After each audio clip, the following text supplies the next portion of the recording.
How? Is a fascinating question.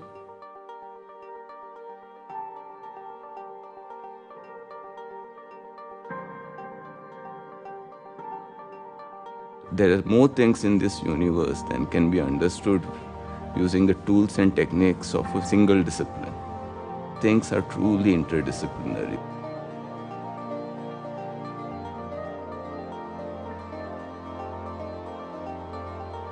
We're living in a time of transition. Obviously, this country is remaking itself. And if there's anything that's going to help that progress, it is a certain radical change with education at the college level. This place gives a student the space to learn unrestricted by the boundary of the curriculum. Learning here is interdisciplinary and you are learning through different experiences in the program. Liberal education for me means that students explore different possibilities, where you begin to meander through the different courses. So whether it's the humanities, whether it's the social sciences, whether it's the fine and performing arts, or even the physical and natural sciences, the objective is to enable students to explore different disciplines. It is the freedom to choose whatever you like at your own leisure and to make mistakes. I can choose from history and biology and I can do accounts with that. Currently I'm studying international relations and filmmaking, but I've also taken subjects like visual art and history of rock. You are expected to juggle disparate ideas in your mind and look for intersections between them. You want them to look for commonality in these different disciplines that are superficially different. Let's say cultural anthropology. Anthropology. I don't have an anthropological background. That's the idea, right? To explore something which you've never done.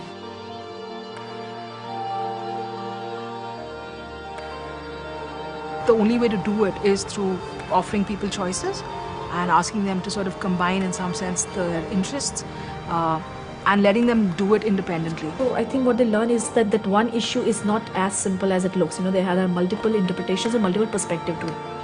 That is what we really call critical thinking. It's not so much about solving problems, it's more about understanding what does the problem represent. What is a certain concept? Why are we doing it at all? The idea is to create something original, that your efforts contribute to the field overall, you know, with your original thought, change the way in which the field thinks. I'd be very happy if my students end up questioning everything around them. I'd be very happy if they're alive and they're inquisitive.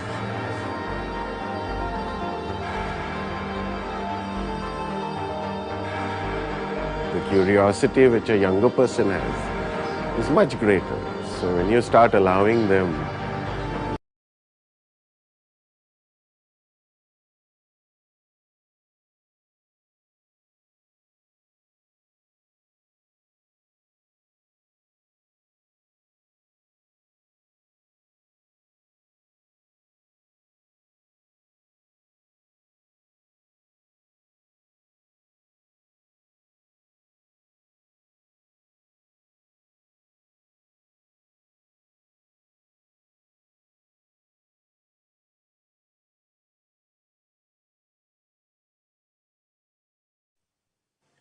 Good morning. Welcome to the day 2 of Flame Purpose Summit. We have a power-packed day today, and starting this session is with Mr. Bansali. Welcome, Mr. Bansali, to Flame Purpose Summit 2021. We are privileged to have you here. I'll share a short bio of Vallabh sir, though I'm sure everyone on this link currently knows everything about him. He's one of the well-known thought leader of India, leading banking and investor venture capitalist. He's someone who's, kind of up there when we're thinking about investment banking. He's a co-founder of ENAM, a well-known organization which has been a part of the growth of companies like Infosys, Z, Reliance, Sterlite, Marico, Inox, Thermax, Pantaloons, NTPC, etc. He was a trustee of the Bombay Stock Exchange and served on various committees of the stock exchange, SEBI, and other bodies. He has also served on the board of directors of many reputed companies. He's a governing body member of Flame University and has been one of the founding members of Flame itself. He's also currently the president of Federation of Jain Educational Institutes that has many educational institutes, schools, and colleges. Mr. Vallabh Bansali has deep interest in several other subjects outside his core activity, such as behavioral science, spirituality, economics, and national development. He's someone who's also keen meditator, a Vipassana meditator, and the former chairman of Global Vipassana Foundation. He has a degree in law and is a chartered accountant. He has received many awards and honors, including the citation of Veteran Economist of Capital Markets from the Indian Council of Business. He is also the founder of Desh Apnaye Sahyog Foundation and Satya Vigyan Foundation. Welcome, Vallabh sir, to this morning keynote address. We are all eagerly waiting to listen to you and your ideas on the theme that we are discussing in this conference across the 2 days.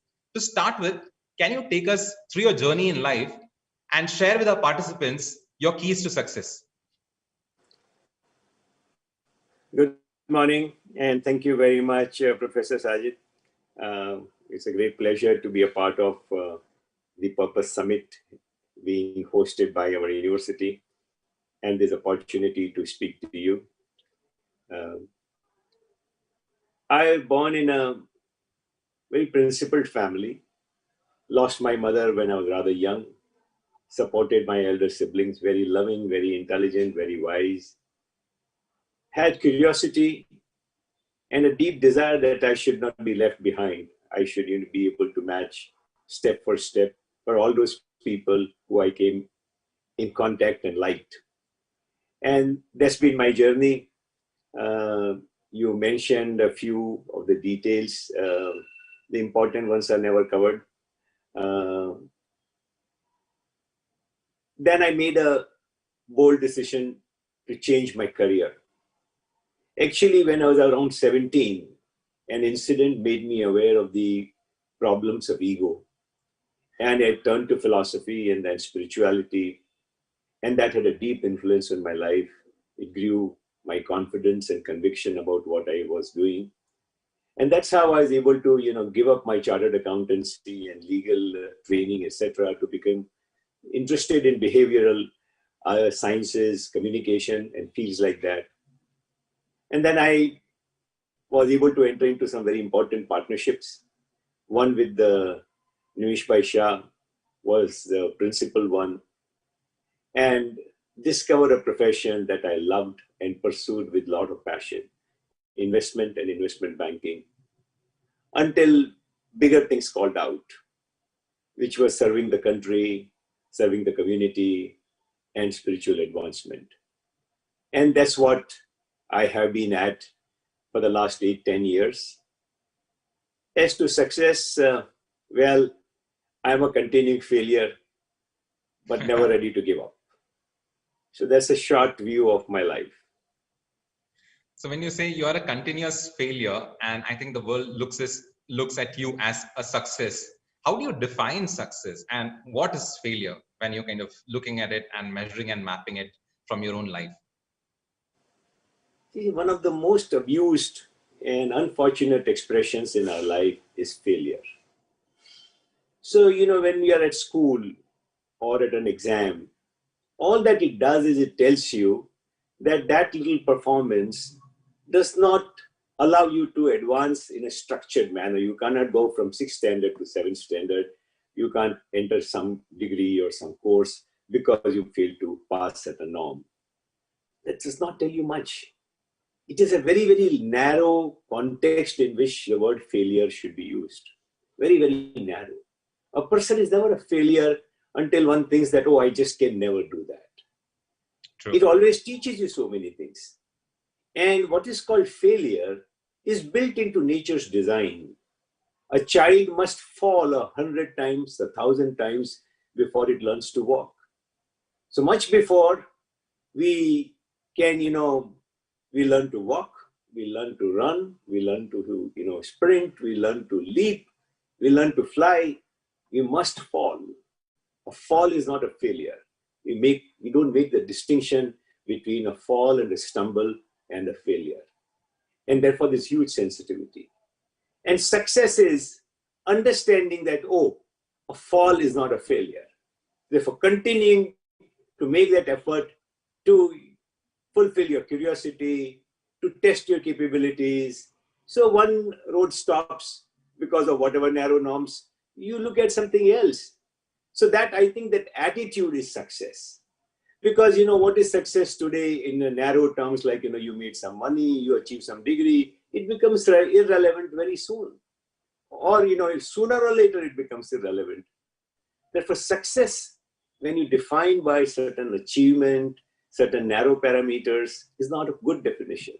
But the attitude to make that effort continuously, be happy, be more fulfilled, is success to me. Interesting.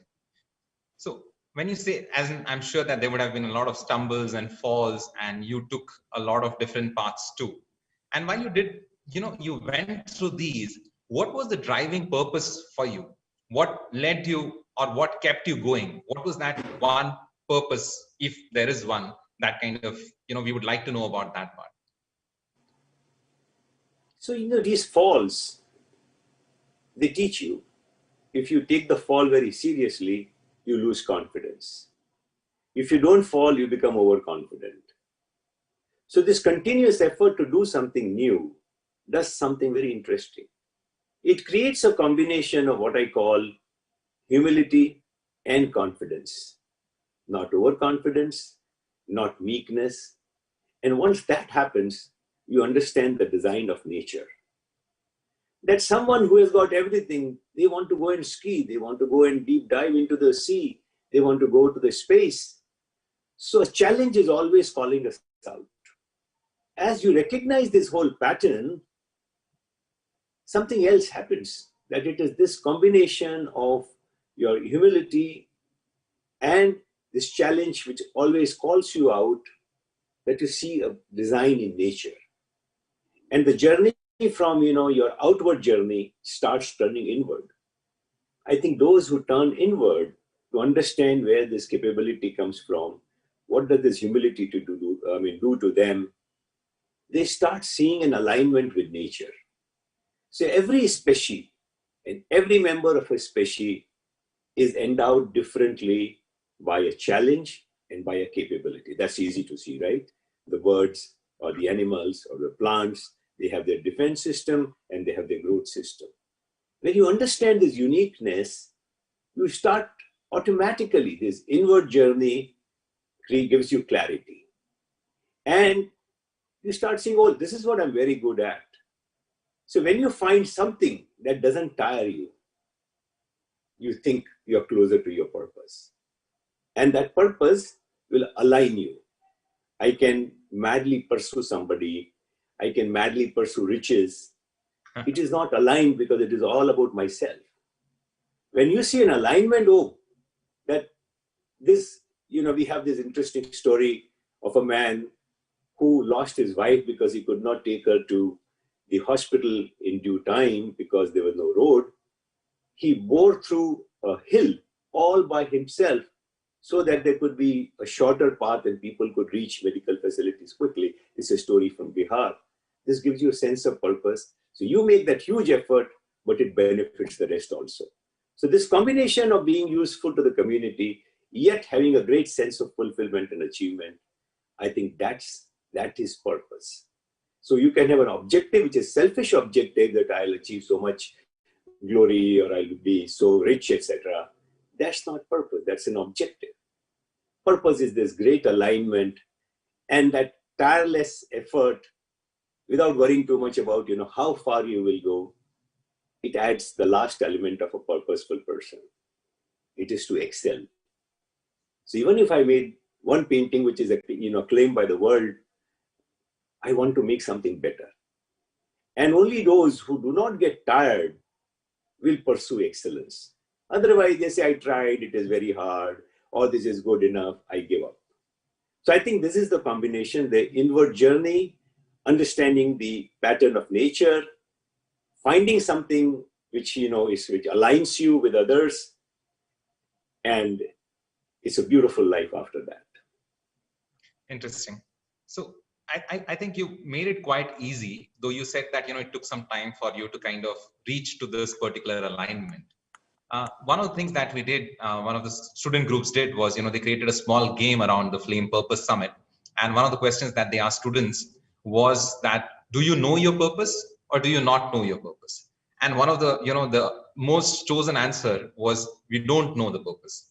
Can you help us, how this alignment can be made, especially to the young students and the youngsters watching this?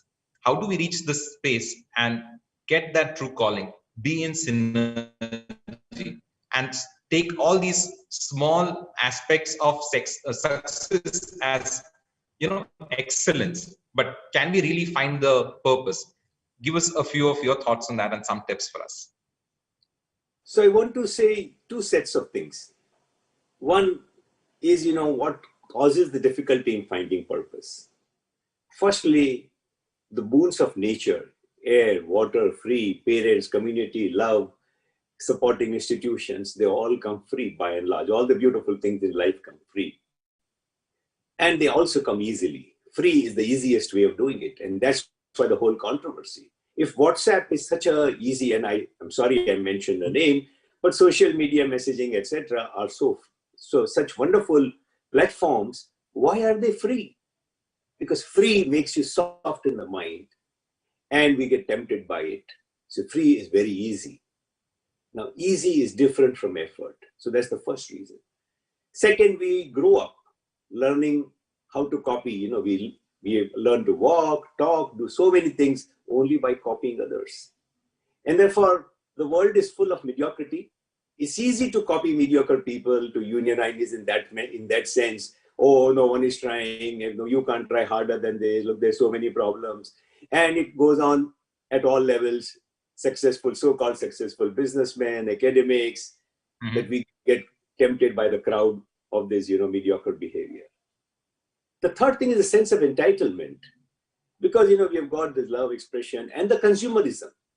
Consumerism, that means, oh, I will give it to you instantly. I will give it the way you want, with this sauce and that sauce and purple sauce and green sauce, whatever you want.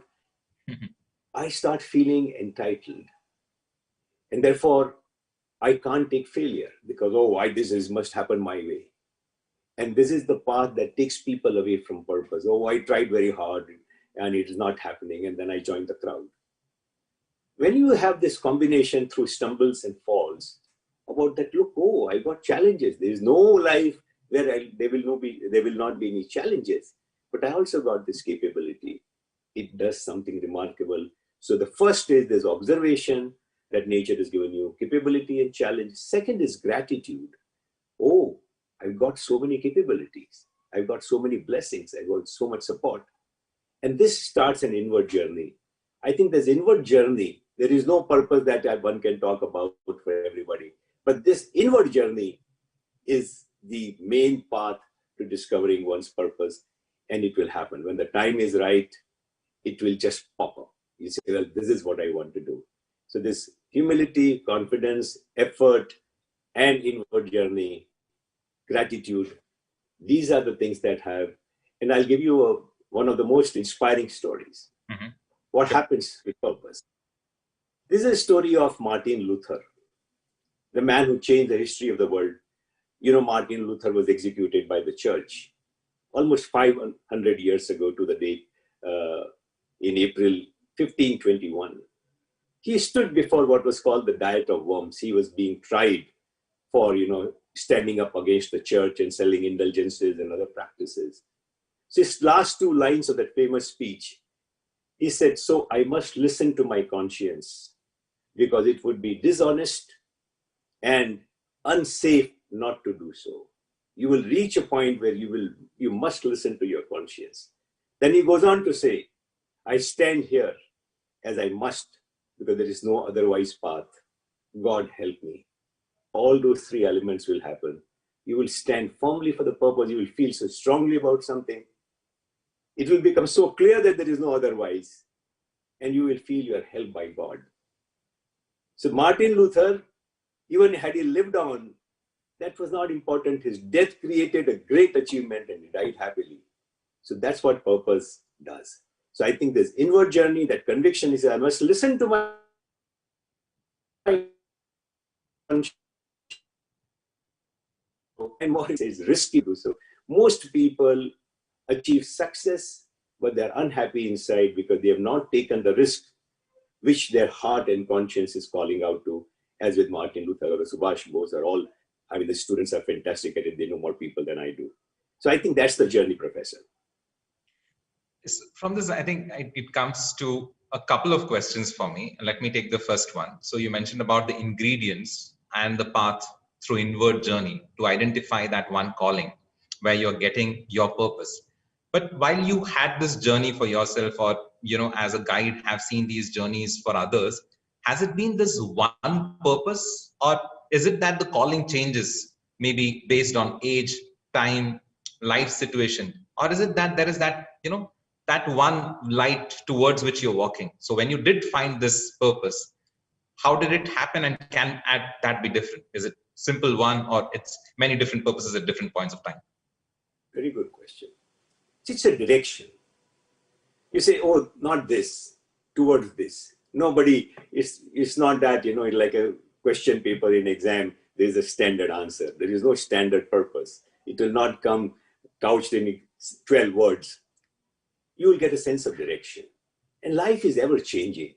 So it's shape and form of the challenge before you that entices you, that inspires you, that will keep changing in a certain manner. Say, for example, someone who gets onto the path of service. One day he's serving his neighborhood. Then he's serving his whole village, or, a larger area. Then he's serving the whole nation. He's serving. The attitude to serve becomes important.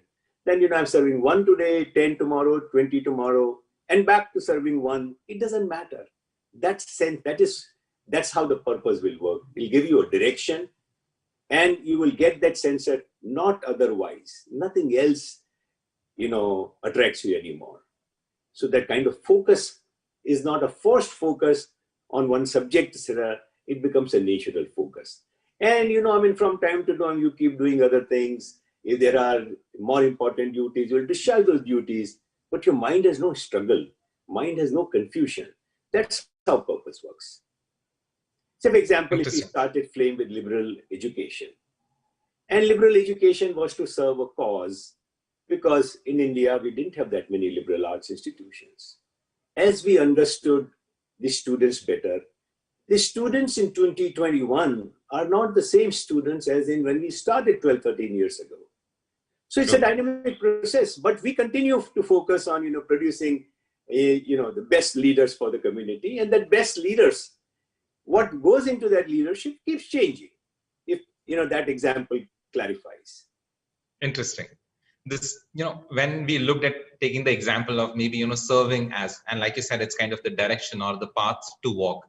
Have there been instances where, you were struck with a challenge which required you to not walk that path? So you found a purpose, but there is a life situation which might be in your professional life or in any other part where this alignment was not there. How do you tackle it? And I am assuming that those kind of situations do come to us, though we know the longer or the larger one, but these shorter ones are the ones when we find it very difficult to take those calls. How to do that? So you remain human. That you say, well, this is not what I like to do. And your conscience calls out, don't do it, you don't do it. We have had many situations of that kind in our life, in our career. And there are times when you made a compromise, you're very unhappy about it, and you come out of it as soon as possible. And there are times when you are able to take a stand and say no, and you don't fear that much. You say, whatever be the consequences, things will be all right. But that's when, Professor, that last word of Martin Luther should, God help me. 9 out of 10 times, 99 out of 100 times, the moment you choose a path, the vista starts becoming clearer. You see many things that you do not when your mind is clouded. So once you decide on a course, you have this internal reconciliation, your ability to deal with the unpleasant results that you feared, that ability comes up. And sometimes magically, it's not magic because until you walk on the spiritual path, you won't realize this, that how when you change, the world changes. Someone was insisting on something. The moment you take a stand and explain your stand, the other person also starts seeing it. It happens all the time. So it's much easier than people think. So when I, earlier held on to, I said that there are two questions, and the second question Say was, for something which example, came along. we had this. Okay, please go ahead, sir. Rather, I mean, I don't think it was extraordinary for us to do it, but we were in underwriting business. We were in an investment bank, and people trusted us that, look, if we went to Enam Securities and Mr Bansali and Nimisha and all, they will see us through.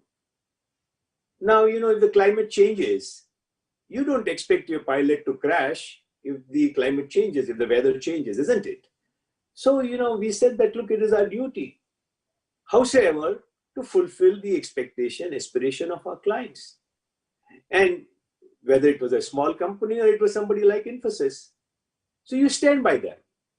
And people, not everyone stood like that, because it is easy to give excuses. This has happened, that has happened, this is unforeseen. When I made the contract, therefore you go. Some people say, no, unforeseen, dealing with unforeseen is my capability. And then you build an institution like Infosys in the process. So these are the challenges that you overcome. Not every company will become Infosys, but you don't choose.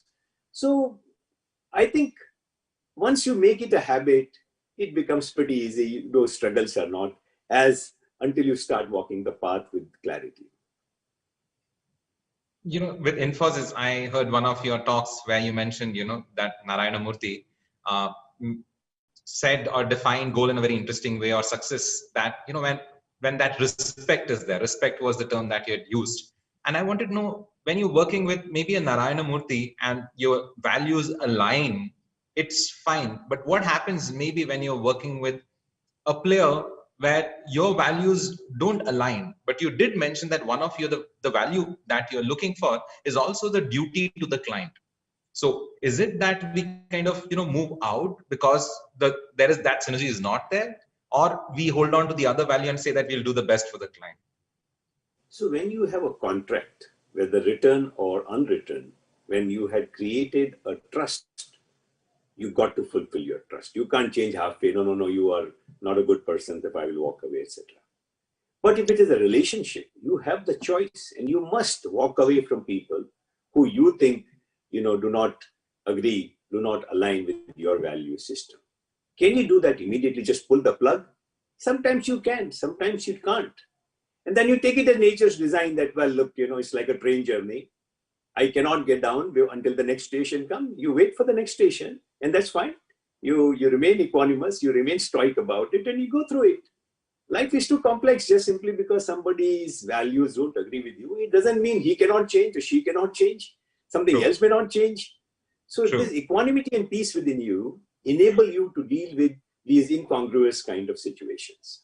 And we have had many of them. Sometimes you suffer. So you are happy with that price, yes. Yeah. I was wondering that, can you share, one of the questions that came along from the audience was also that, that you had a very different view and unpopular opinion maybe. And how did it, can you share a few examples of how did it kind of turn around? And maybe that worked out for you, or it didn't work out for you, but something that we could kind of make it more real and relate, we can relate with that, as I think most of us go through it as well on a daily basis.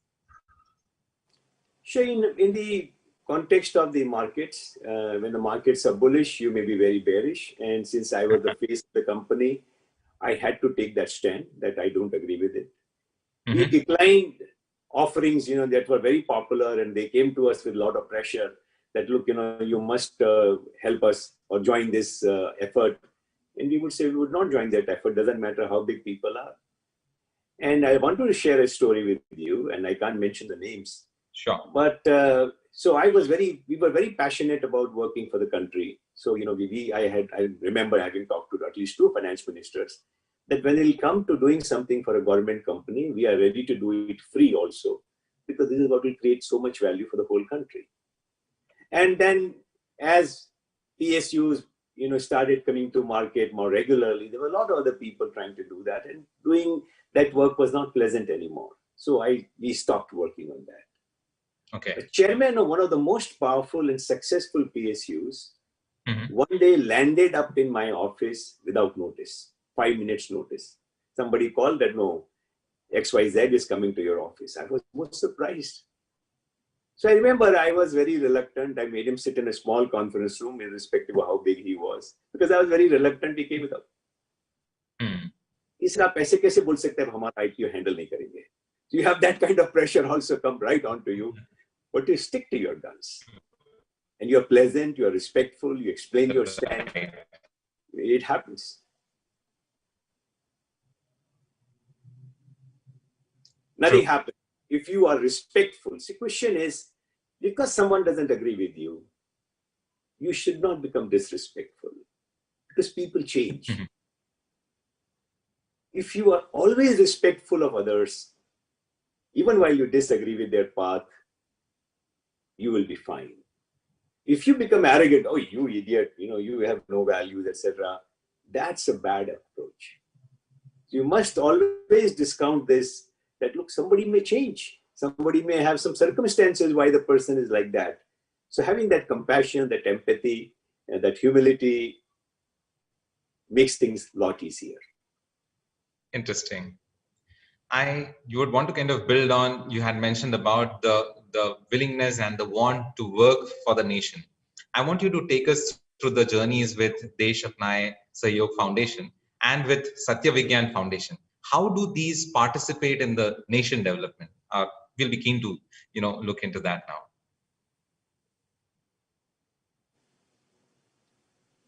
Desh Apnaye recognized one historical development. That democracy, particularly of the kind that we practice, we had ancient democracy in this country, which was dharma democracy. That, dharma decided the rules. The rules were that which were nature's law, and they were kind of elaborated on by our scriptures, by saints, giving you easy ways of dealing with it. Instead of that, today we have lawmakers made constitution, etc. So a very eloquent but not necessarily accurate definition of democracy came to be of the people, by the people, for the people. But we know democracies all over the world, or in most places, are not for all the people. It's not by all the people. There are so many difficulties. But we have created power channels. Those who understand that, well, this is not a properly functioning mechanism, they will take this, advantage of it, an undue advantage of it. And it creates an incongruity. Desh Apnaye works on making our democracy more functional and spreading this awareness and encouraging people that, citizens will remain sitting ducks, or they have to depend on good luck that there will be somebody, some good leader who will be inclusive, who will support you, who will be honest, and so on, hardworking. Otherwise, it will not work the way it is. So the citizens must learn to become actizens, and we define actizen as alert, informed, and active citizens. They are actizens. So Desh Apnaye works primarily to spread this message. We work with schools primarily and encouraging students. So we conduct various involvement engagement programs with them. Satya Vigyan Foundation again recognizes that Satya is just not a moral value. It's much more than a moral value. It is the tool which is like a gravity. You must return to the gravity, it doesn't matter what you do. So either you crash into the gravity after all your misdemeanors, or you align with the gravity and you build a fantastic fortress on it, because it will be supported. So it gives you peace, it gives you clarity, it gives you the drive to excellence. So how to look at truth in a more practical manner is the objective of Satya Vigyan Foundation. And also those who are on the spiritual path, unless your spirituality is based on reality of nature, you will walk away from it. So we have developed some very, very good programs on what we call Samyak Darshan, or looking at the reality as it is, not in my scripture or some sectarian view, but to discover the reality as it is. As Newton discovered, oh, there is gravity, apple falls. It's not a Christian apple, it's not a Jain apple, it's not a Buddhist apple. So how did the apple really fall in nature? Once your spiritual path is based on that, that's truth. And so we do spiritual programs and we do practical programs. And so the Truth Talks is one of the initiatives where we bring in people from all walks of life and we inspire people that how you can meet the challenges because of a soft-headedness of, falsehood. Instead of that, how you start getting convinced and how they live the life of integrity, facing these challenges and come out successfully, be happy and be respected, most importantly. Being respected is very different from being successful. So they were successful and respected. So those are some of the initiatives that we do under both. Of course, we continue to do other support programs. We were a big involvement in Corona and other causes as they come, but that's okay. That's, I think, many people doing. But this citizenship focus, not many people are doing. Interesting. In this, the question with Satya, and you said that it's a powerful tool which allows us to be in peace with what we are doing. Is Satya again, maybe relative? Is there that one universal truth, or is it just, the context gives different truth to people? So what is this tool trying to do? Is it to reach that Satya, or maybe there is one Satya? I would want your view on that. See, truth, Sat, that means what exists. Truth is what does not change. I slapped you with a certain objective, which is different from the fact of I slapped you. So if I say I didn't slap you, I try to teach you a lesson, then I start altering the reality. So you say I slapped you for a purpose. Maybe I slapped you harder than I intended, etc. is a different version. So I say he slapped me very hard. And so I think what we call, there is an objective truth and there is an aspect of truth or subjective truth. Subjective truth will always change. So, a martyr for one group is a criminal for another group. But the fact that somebody sacrificed one's life is truth. So we say truth is that which cannot change. There's only one truth. And then, how it is to be. So when I try and impose my truth on you, all these other struggles start. So we say truth is primarily to do with yourself and not with others. It's not about preaching others that you be truthful. We're saying, experiment with truth. You be truthful to yourself. And that's how, the three elements very beautifully defined by Mr. Murthy, Narayan Murthy, that honesty in what you express, transparency is in what you do, and integrity is how you live. All the three aspects of truth will start happening. And when we'll come to integrity, then the question of, what you're saying in absolute truth or a relative truth, etc. will arise. And in that, a path of integrity, then you make room for others. That maybe what I see is not what others see. So how do I deal with it? So you develop this system of empathy, of transparency, of making empathy, and then you make, you're ready to make a sacrifice. That look, I say this is how it should happen. The other person does not agree with it. So I will get out of the partnership. It's okay. I will be less rich. I'll be less famous, but that's okay. So you don't try and impose your truth, but you remain honest to your truth. Like Martin Luther, he says, I'll die. That's okay. You don't accept my truth. That's fine. I expressed it, but that's fine.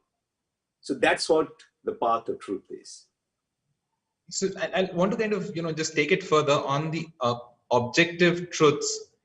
Maybe certain things are objective truths too, but relative. Like an example which we had, in one of the earlier conversations, that maybe someone is on a train. For the truth for that person is that the person is stationary because the person is standing on the train, not moving at all. Maybe someone is outside the train. The truth for that person is that this person is moving because he sees the person from the window or the door of the train and the train is actually moving. Now, this is objective truth too, which varies. So at times, the yearning for the one or the universal truth, makes me wonder that does that even exist? So Satya Vigyan Foundation tries to keep away from these kind of controversies. We say if you're in the station and you think that the train is moving, this is what you exactly think, say that. Don't say something else. Okay. But to feel one way and then to say something because all others are saying that, that's walking away from truth. So which is a self-discovery path. Truth is a self-discovery path. So remaining truthful to oneself is the path that we talk about. in which I make a mistake. I thought it was like that, but I honestly admit I was wrong. And then it doesn't matter whether it is what I say now is popular or not popular. That doesn't matter. You want to remain truthful to yourself. So often when we talk about this truthfulness, etc., people point out, but the guy that you brought, he told a lie that time. They are obsessed with what others are doing, not obsessed with what they are doing. And we are all talking that if you want to experience peace, you want to enjoy people's trust, you want premium pricing, you have to be, unless you are trustworthy, you'll never get a premium price. It's a matter of time that people will discover and they'll junk you, forget premium pricing. If you want that respect, when I say premium pricing is everything. It is not only pricing, but that spatial relationship. You have to be trustworthy. You have to be trustworthy. You have to be honest to what you're saying. People understand all the differences, etc. It is not imposing your view, imposing your truth on others at all. What I say, I do. So this Guruji Goenka ji has this beautiful line. He says, Kathani karani ekasi, bahar bhitar ekaras, saral sach vyavahar, Kathani karani ekasi, yahi dharam ko sar. What I say, I do. What I do is what I say. That's truthful. Interesting. So I think there's another part of the conversation that maybe I would kind of take further from the idea of premium pricing.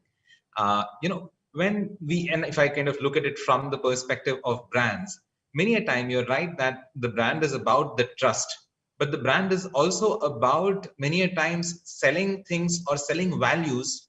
I'm not really talking about the value as life values, but from the consumer, the value that the person is finding in the product, where the value does not exist.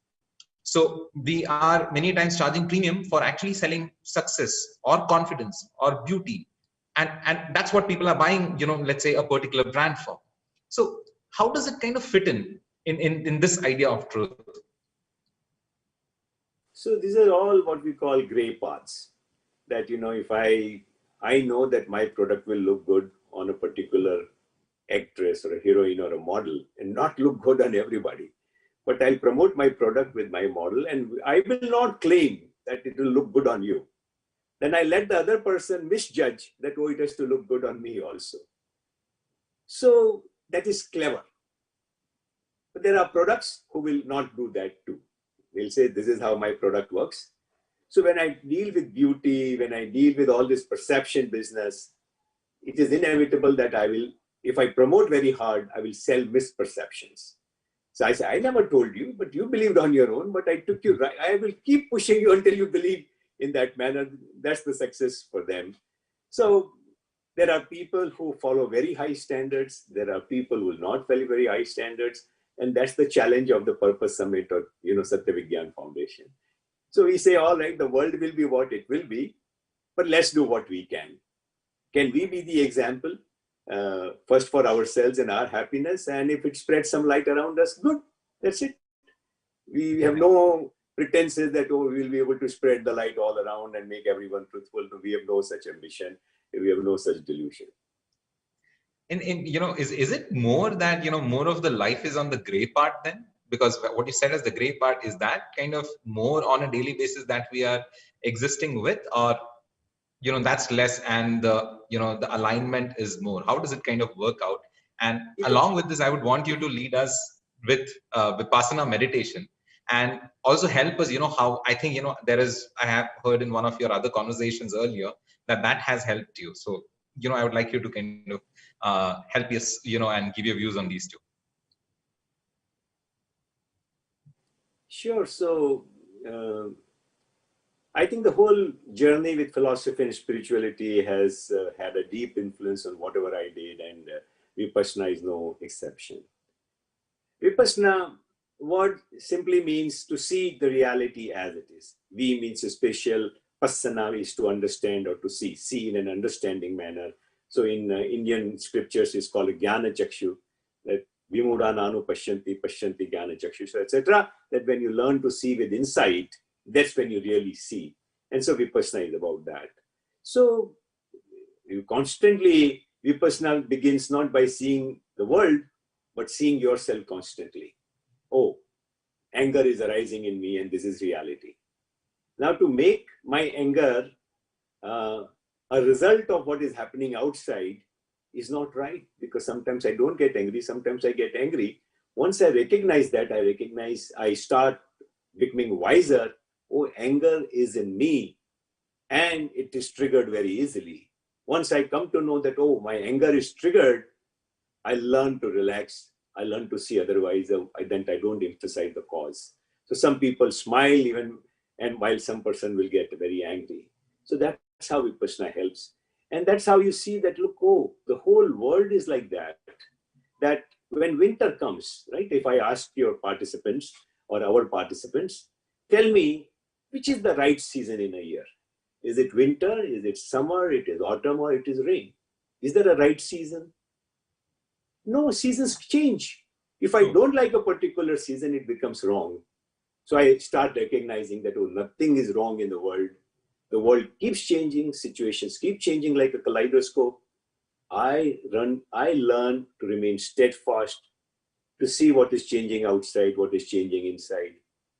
And that applies in all situations, whether I'm discharging so-called duty, whether I'm being myself, whether I'm just thinking. In all situations, you understand what is not changing, what is changing. And that's the path of Vipassana. That's the path of purposeful life also. Interesting. I'll just move on to some of the questions that we are getting from the participants, and I would want to share with the participants that they can ask us questions in the chat board, as well as hashtag Flame Purpose Summit to be on any of the platforms, and we would be able to take your questions and share it with our speakers of the day. So one of the questions that has come along is, can you share with us if there were days when you did not feel connected with yourself, your purpose, and how did you tackle it? Hundreds of them. You understand, you admit that today, I'm off my rocker, that I'm not able to find my peace because something has taken hold of my mind, right? So either fear or expectation or anxiety, anger, and then your peace is disturbed. So acceptance, that humility to accept, oh, things are not as I would like, that acceptance opens all doors. So that's the humility confidence part. The moment you are humble, you're grateful, nature loves it. Nature will start showing you a path. So it happens all the time, all the time. But your recovery time is faster and faster. That's what changes as you move forward. Right. So you go down, but you know that you go down, and then you can recover or pull back faster via these. I think, go ahead, please. Okay. So let me kind of take the next question from the audience here. I think there are quite a few. Before that, can I, go to one question which I've been wanting to ask, but a couple of times it, went off.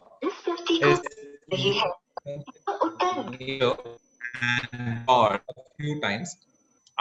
What is God, and what is your relationship with God? It'll be interesting for us to kind of, and I completely understand, like you've been saying, but you've been so open, so I'm asking you as well, to understand this personal relationships, and everyone has it different. Many of our participants in different age groups and so on. So can we just, spend a few minutes on that part?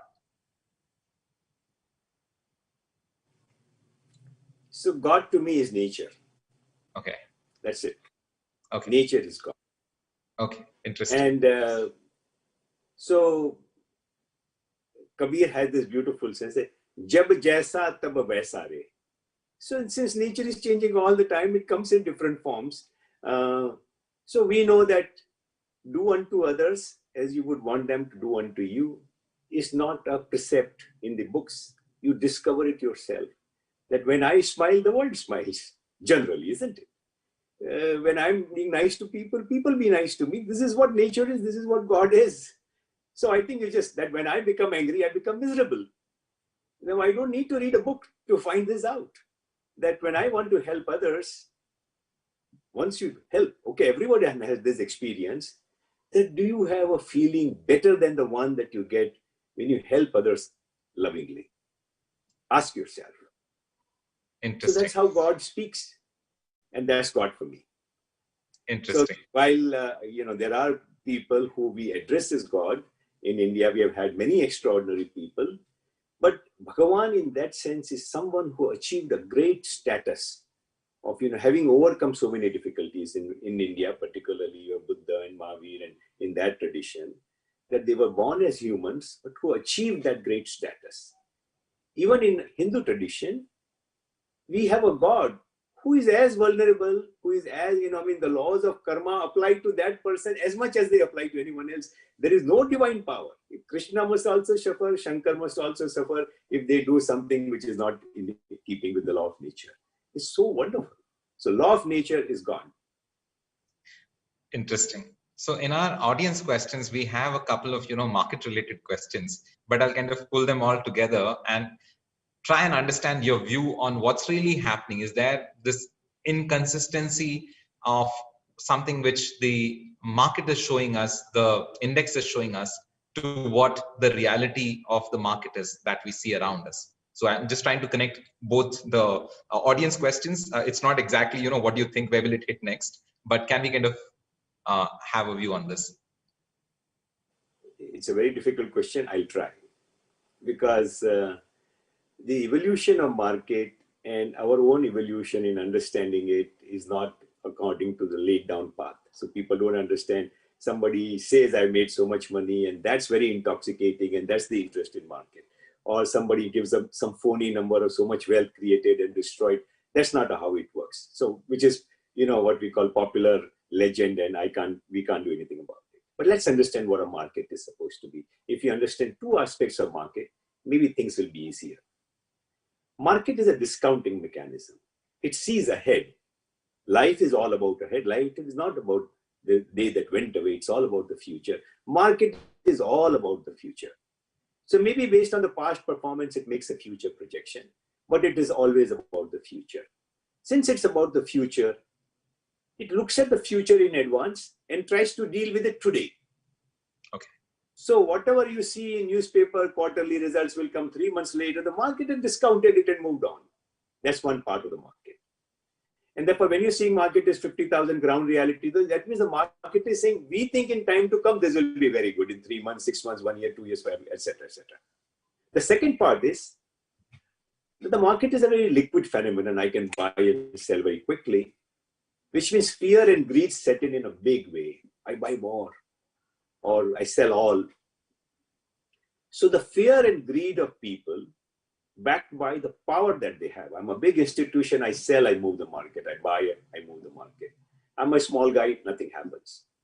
And therefore, this combination of fear and greed backed by the power that are behind it and the discounting mechanism change the market every day.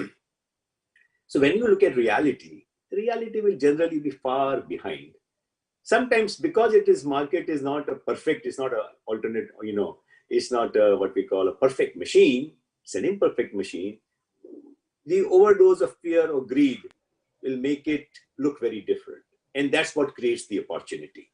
That due to somebody's fear, the market is looking differently, prices are different, it's an opportunity, and vice versa. So in market, one's rule is very useful. It's never as bad as you think, and it's never as good as it is made out. So today people make out it's very, very good. 6 months back, people made out it's very, very bad. It was neither that bad. It may not be as good as it, people or the newspapers and media start making it. Interesting. As the time comes to a close, I'll just take a couple more questions from the audience and we'll move along. The first question is, while we talk about selling and products on one hand, Vipassana talks about detachment. And as a practitioner of Vipassana meditation, how do we balance both wanting things and wanting to be free of wanting itself? I think it's an interesting question. You see, Vipassana is an experiential path. It's not an intellectual path. So typically we say, 10% intellectual, 90% experience. And they don't tell you what to experience. They only give you a path that, okay, do this, focus, try and go within. This is a tool. And then the tool becomes useless. That journey within becomes experience. You experience the reality as it manifests in you every minute. And then you see your alignment with the universe, right? So look at this, alignment is a beautiful thing. So okay, would you be able to breathe unless there was an arrangement that there was a supply of oxygen somewhere. Right? True. How much so ever I want to breathe oxygen, unless there's a supply, there's some arrangement for you. So Vipassana is to see what is around, what's happening in an objective manner. So that detachment is actually objectivity. Then you are in a situation, you have to make a living. To make a living, you have to do something. So when it is said be detached, it means that you make your plans, you have goals, but you are not attached to the outcome. If something goes wrong, you don't go off your rocker, you don't lose your balance. You say, well, things have not worked out the way it is. Things work out, then also you don't go crazy. Things don't work out, then also you don't get too depressed. So that detachment has to be understood as objectivity and seeing the fatality or the futility of getting too attached to anything. So it's not like running away from anything. It is being there and yet be happy. You do not control the outcomes, not that you don't attempt to make those outcomes. Now we'll come to the last question, sir, which is a bit off, but it is interesting. What is the purpose of organization? And giving us examples from the organizations that you have built and organizations that you are investing in. What is the purpose? Is it profit, growth, consumers, shareholder, or is it beyond? Or does the organization only exist for certain stakeholders? No organization can work for only one set of stakeholders. It's not possible. So just as nature will let tree take roots, absorb a lot of moisture, but it must also give out moisture from leaves and so on and so forth. In a desert, it will create a mechanism where the roots will go very deep and it will not give out that moisture that easily. So it is a mechanism. And so a company that just becomes self-obsessed, sooner or later comes to be hated by the consumers, by the regulators. So I will always have a primary stakeholder and I will have secondary stakeholders, and I'll keep that in the interest of all of them always balanced. So paying taxes is, looking at people I don't have direct connection with. Keeping my relationship with the government that provides me security and so many other things. So when I become self-serving, I don't see the stakeholders, I don't see the contributors. Good organizations, they look at all the aspects and they're happy to work for all. You have to work for all sooner or later. If any organization or any individual forgets others, you will be in trouble. So whether when we invest in organizations, we look for the same values. Are you just trying to do everything for yourself or for your shareholders? It won't work. And if it did work for your shareholders and you work for everyone else, when you forget on your primary shareholder, nobody will invest in you. So it's rather, that prudence comes to you if you don't, you learn that experiential path. And there are many, many fine examples in the world to learn from. So I think use the libraries, go and read about the great people and do nothing else in life, that's okay. Don't take any degree course. Just read about all the great people in the world. Mahajano yena gata sa panta, as the Mahabharata, every page says, find out who the great people were and try and walk on their path. Everything will come to you.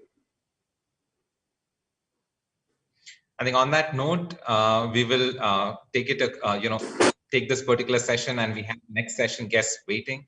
This has been a wonderful journey of discussion for the last 1 hour with you, sir. And I think there are a lot of takeaways, including the alignment and not just where we are looking at it from the personal perspective and how we work, also with our relationships, and finally for organizations. And it was interesting to kind of see that I think the same thing coming again and again, which gives most of us a route for us to be able to walk on some of these paths and take and focus on those experiences as we have them on a daily basis. I really thank you for taking a lot of time for us and interacting on a very different topic, but I know a topic which is close to you and a topic which we wanted to hear from you as well. Thank you so much, Vallabh sir. With this, thank you very much. Being with you, and you were very kind. So it's been a wonderful morning for me. All the best. Thank you very much. Thank you. Our participants, stay tuned for the next session with Mr. Montek Singh Aluwalia and Professor Jasleen Bawa. We'll be back soon.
Good afternoon, everyone.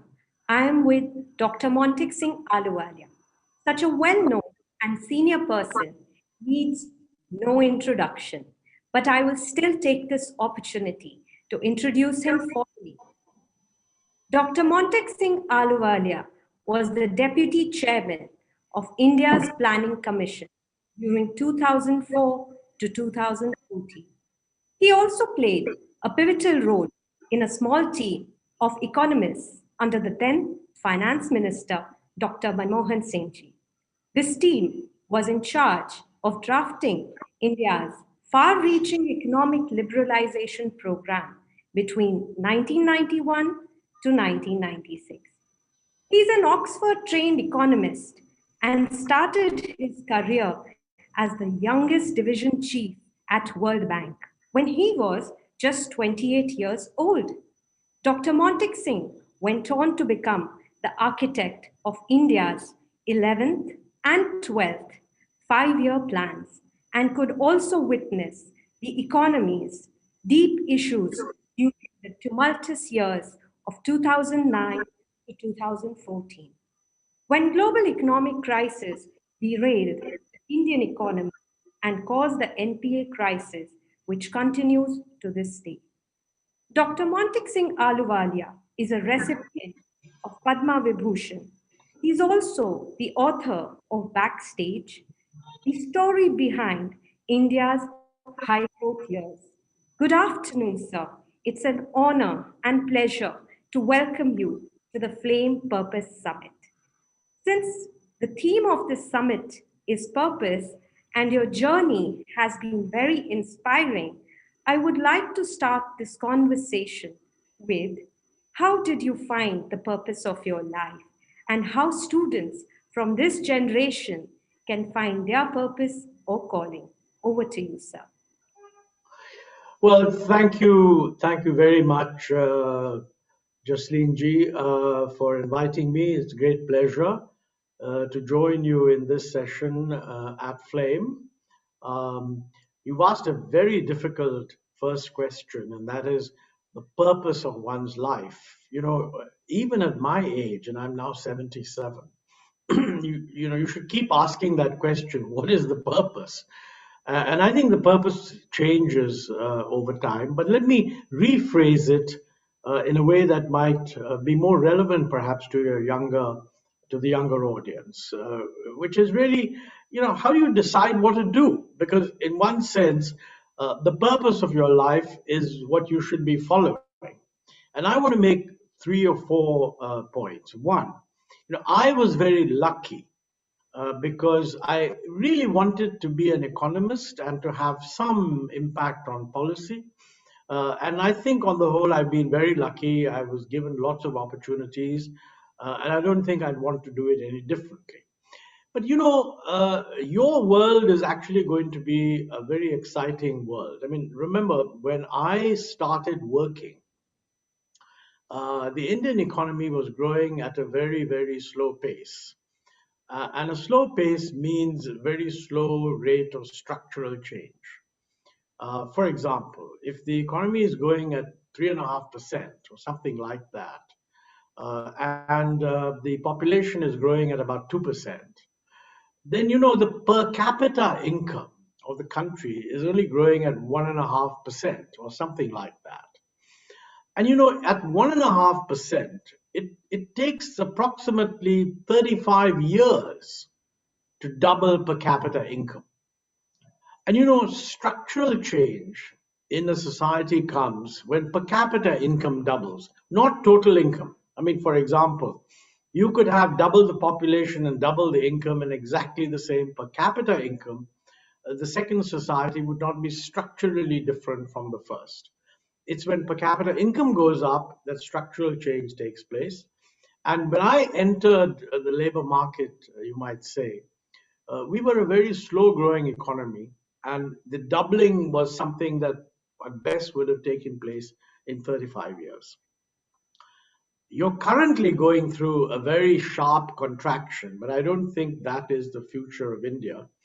Taking a longer time horizon, we have grown at 7.5% over 10 years, little more than that.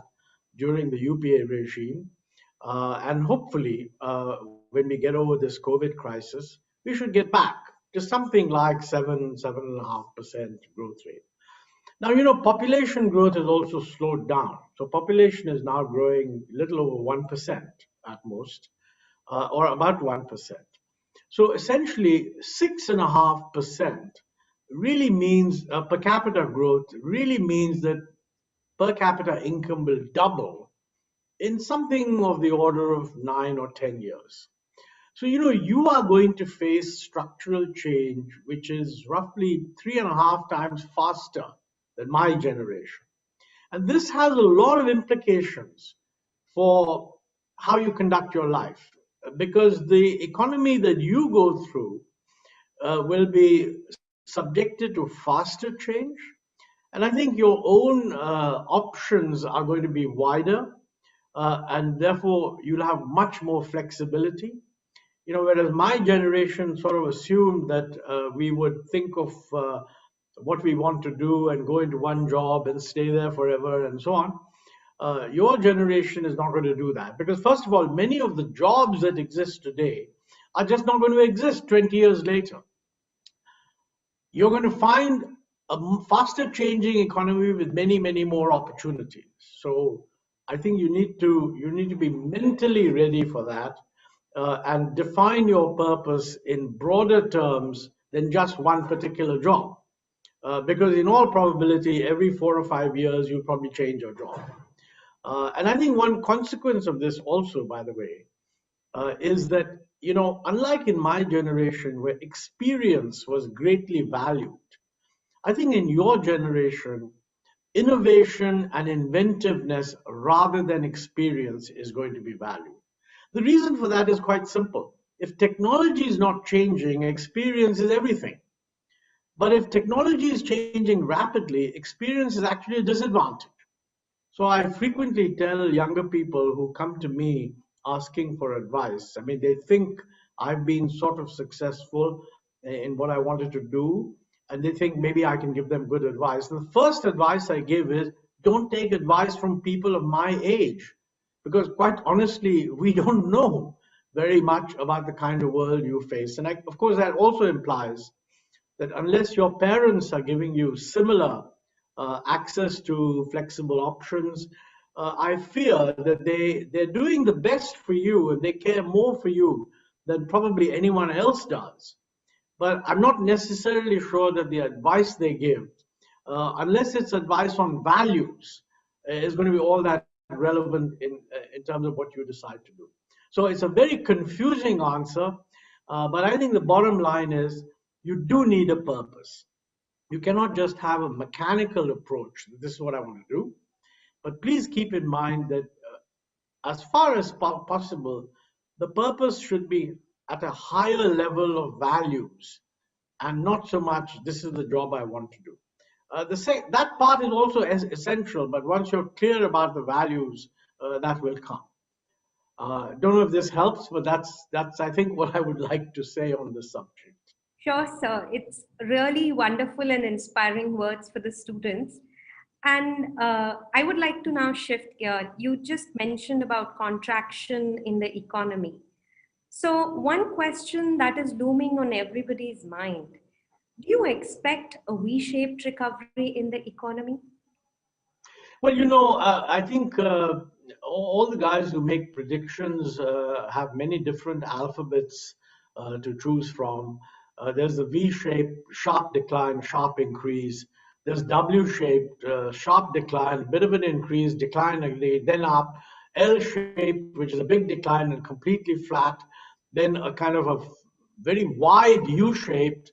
I think I would choose the alphabet K, because the alphabet K kind of has two arms, one going up and one sort of going down. And I think we're in a mixed position right now. I mean, I've said this on many different occasions, so let me be very precise. Number one, the economy is certainly recovering. I have no doubt about that. We had jumped off a cliff in the first quarter of March, the first quarter of this financial year, because of the lockdown, which was necessitated by the pandemic. the economy tanked. The economy is now climbing back. So if you say, is there a recovery? Yes, there is a recovery. We haven't stayed down and flattened. We are recovering. Is this a V-shaped recovery? That means, is it quickly going back to normal? Now, that depends on what you think is quick. I think it's a gradual recovery, but it's certainly a recovery. However, different sectors have been hit differently. So if you look at one concept of sectors, which is production sectors, it's quite clear that manufacturing is kind of recovering. It hasn't got back to where it was in the year 2019-20, but it's coming back to it very close, with one or two maybe showing a little bit higher growth. Many of what are called the contact industries, where you meet people and you interact with them, they are in deep trouble. Now, I have in mind, for example, hotels, restaurants, air travel, even train travel, bus travel, tourism, retail shopping in malls, etc.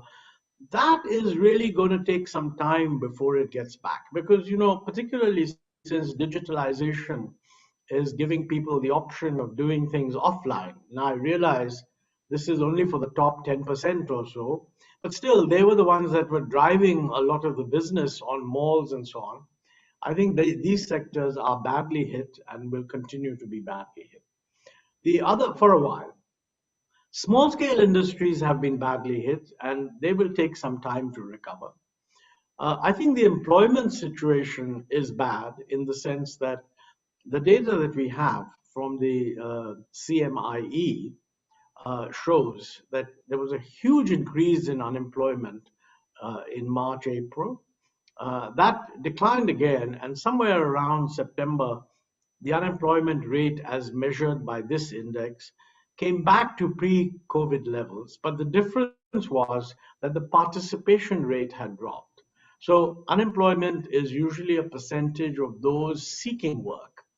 But if the participation rate has dropped, so some people are just not seeking work, then you might say the employment rate as a percent of the working age population has gone down, even though the unemployment rate amongst those seeking jobs may have come back to normal. And the other side of that picture is that in December, even that rate has gone up. So things don't look good on the employment front. Behind the aggregate numbers is again a sectoral difference. Rural employment seems to have increased and urban employment has gone down. Most of the decline in urban employment is not formal employment, but informal employment. This could be people employed in the small scale sector who have not actually, the sector hasn't recovered. It could also be the contract labor in the formal sector, because the formal sector employs almost half the labor in formal sector is actually contract labor. They're not formally on the books of the company. And companies facing problems have basically shrunk their costs. So you find there's a big improvement in revenues compared to the low point. There's an improvement in revenues, but the improvement in profits is much more than the improvement in revenues, which can only mean that costs have been cut, which is what a sensible firm would do.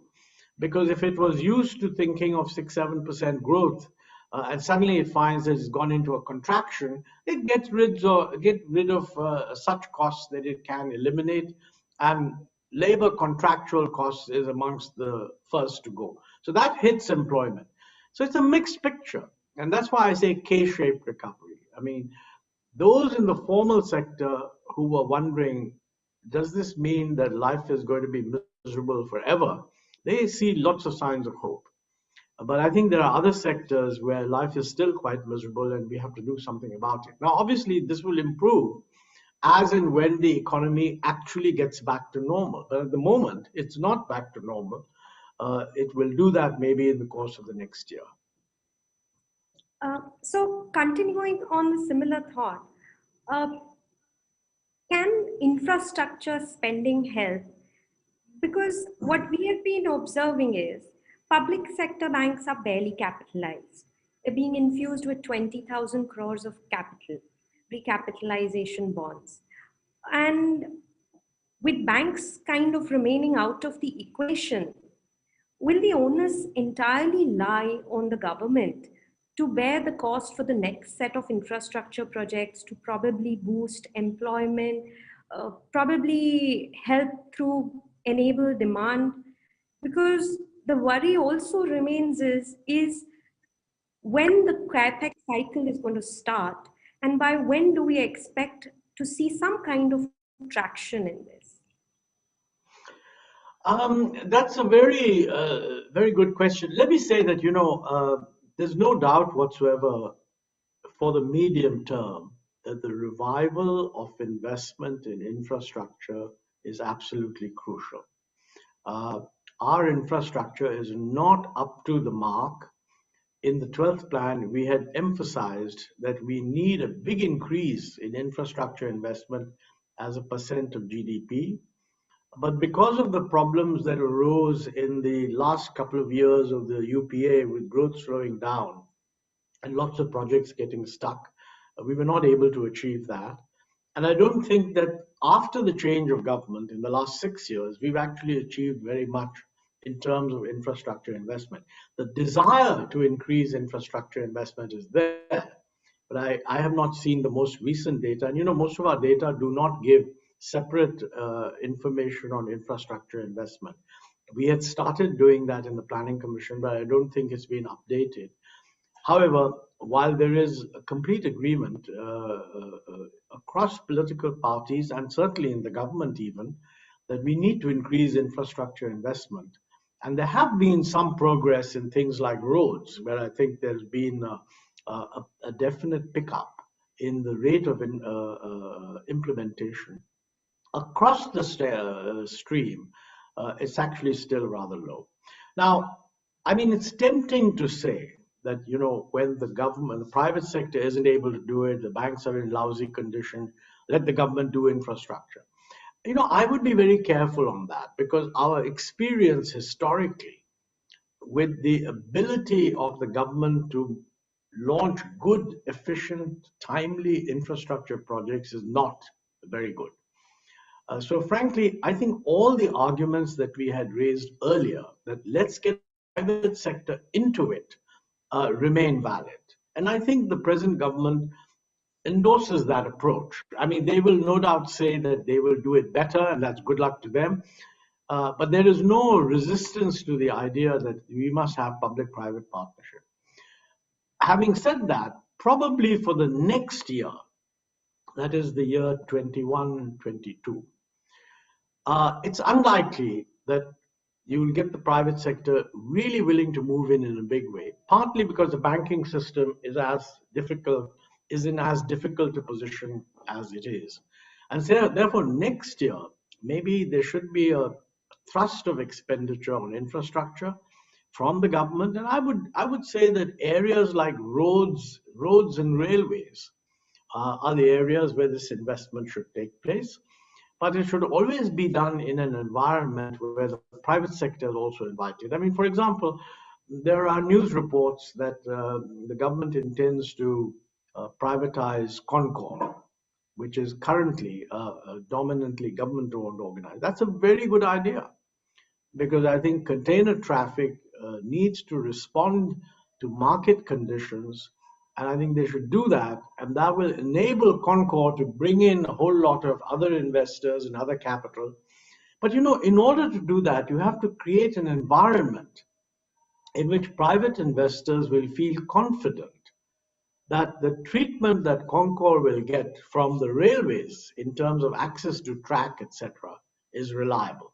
So that's the big challenge.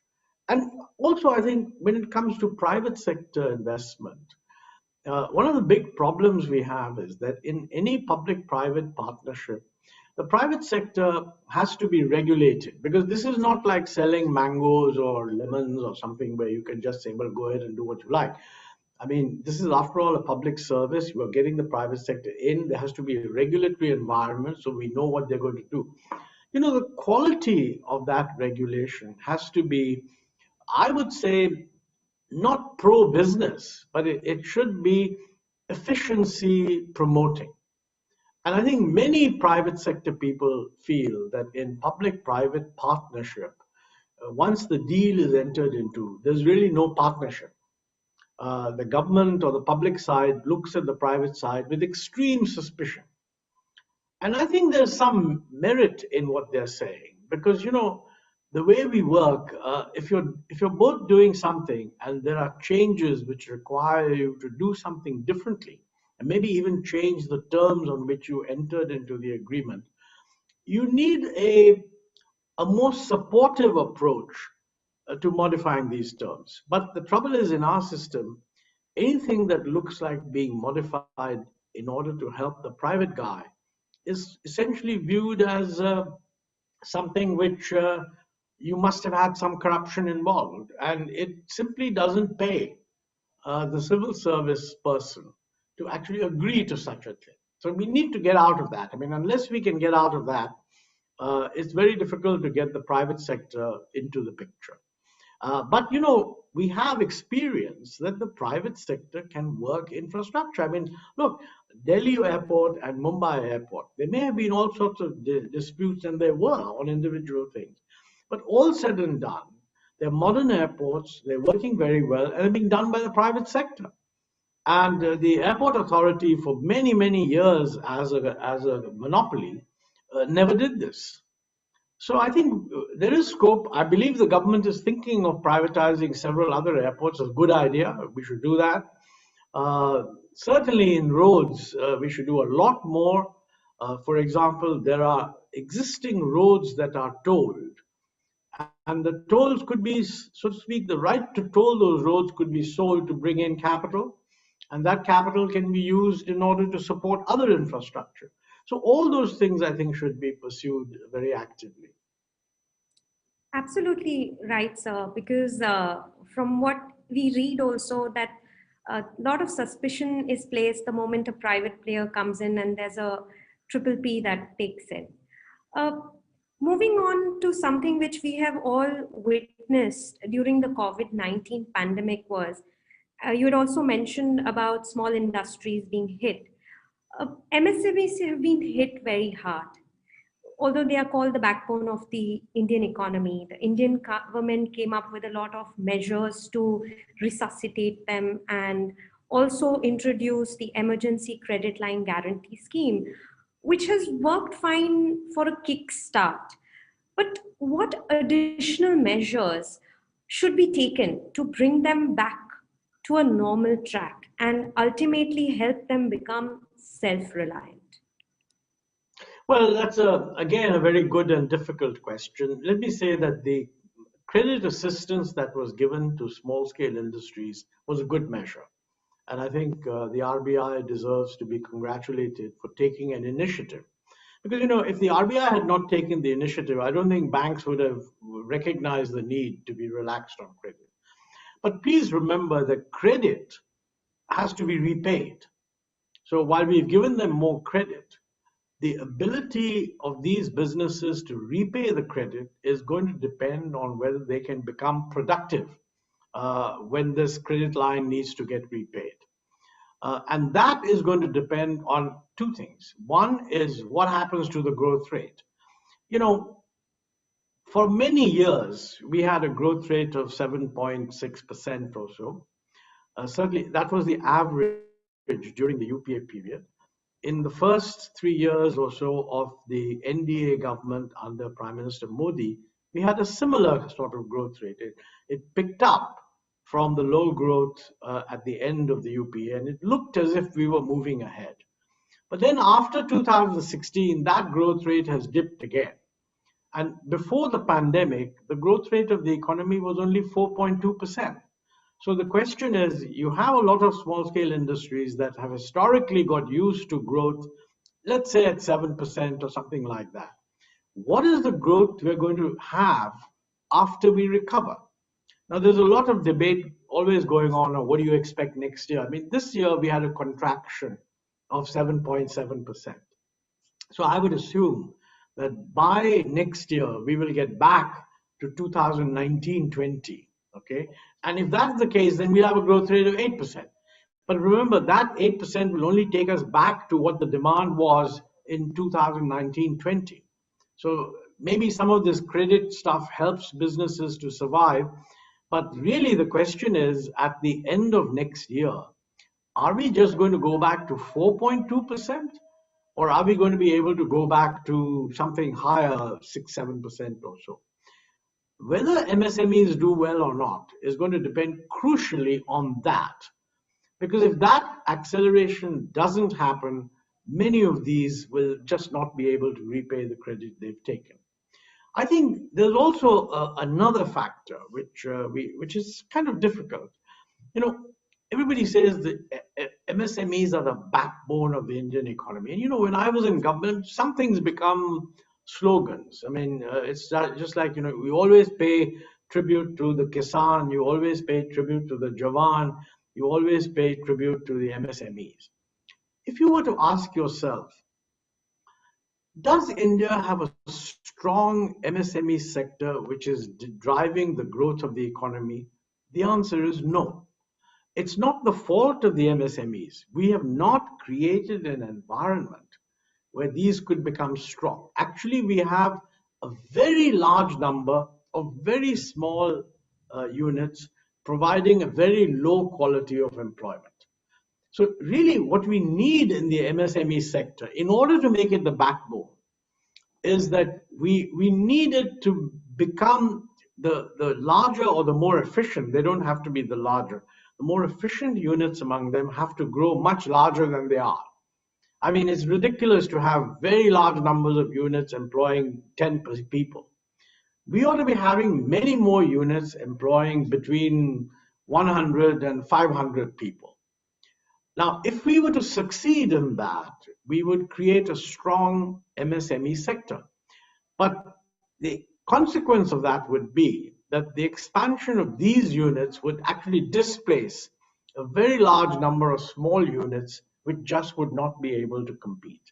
Now, there are institutional changes taking place which encourage this process. I mean, one of them is obviously digitalization. The other is things like the GST, the use of digital comparison, so you can't escape taxes very easily. These are all good things. But the net result of these good things is that a lot of very small MSMEs will just disappear. That doesn't mean that employment will disappear. The MSMEs that expand will generate employment. But a lot of people who thought they were owning small enterprises will just have to go and become employees of other enterprises. So this is going to be a painful process. And I don't blame politicians for not emphasizing it, because, you know, one of the problems with politics is that when you stand before 1,000 people, you cannot stand before 1,000 people and say that, by the way, the way of life that you've been used to is due to change. Now, we know that India cannot rise from the bottom of the middle income range to the middle of the middle income range without these structural changes. But the problem is that we don't actually know which are the enterprises that are going to benefit. People do not know which are the enterprises that will provide jobs, but they're certainly not happy with the picture that the enterprises that provided them jobs may not survive. So quite frankly, I don't know how you can put this across. If you're a politician, I don't know how you can put this across. This is really where politics has to somehow communicate with people. You know, the simplest example I would give you is that suppose you have a person working in an existing low technology, small scale unit, and you tell him that, you know, I'm afraid you can either skill yourself in order to get used to working in a different unit, or I'm afraid what you're doing is going to get phased out. He would obviously be quite miserable. But, you know, on the other hand, if you also told the same person that the changes in the economy are going to make it possible for your child, who, I mean, in an earlier generation would just follow what you're doing, maybe to become a software engineer. And that would be a huge improvement in economic prospects for the family. You can have a situation where a family's prospects improve hugely because the children do so much better. Although the prospects of the wage earner himself do not improve. I mean, look, Siraj Siraj, our cricketer, who is now a national hero. I mean, his life has been transformed by new opportunities, but his father remains doing the relatively humble things he was doing. So I think we need to think of economic transformation as providing many such opportunities to young people and their parents, rather than looking at what's going to be done for them, have to look at what is the set of opportunities that are opening up for the family. So, going back to your middle and small scale enterprises, I personally think, we need to recognize that we have too many very small, very inefficient enterprises. We should certainly not do anything negative to them. It's wonderful that they're there providing employment, but we should recognize that if the rest of our policies succeed, then the better small-scale enterprises have to grow to much larger size, and we have to have far fewer of the small enterprises. And I think policy, in order to achieve that, there are many supportive things we have to do. One of them is better infrastructure. Another one is better credit. A third one, through both banks and non-bank financial institutions. Yet another one is much better education and skill provision for the labor force. And I think giving access to these enterprises to connect with the broader economy, both nationally and even internationally. And I think that is really what we need. We need a measure of whether the small scale industry is transforming structurally to become the real backbone of the Indian economy. I don't think at the moment it is the real backbone of the Indian economy, but it's a very important provider of essentially low quality employment. Since nobody else is providing employment, this is very valuable. So true, sir. Because employment is required, and secondly, transformation is also the need of the hour. Now, moving on to another concern that has been pressing for a lot of people is when we talk about the export-oriented sector, what we've been seeing is that we have lost our dominant position, especially steadily to countries like Bangladesh and Vietnam over the past few decades, specific to certain segments. And although the government has tried to introduce numerous initiatives to revive them, set them up, and probably also attract private equity investment into the sector, what set of policy changes and implementation mechanisms are required, not only in this export sector per se, but also other allied sectors, such that it helps them revive and also stand on its own 2 feet? I'm afraid I've lost the screen at the moment.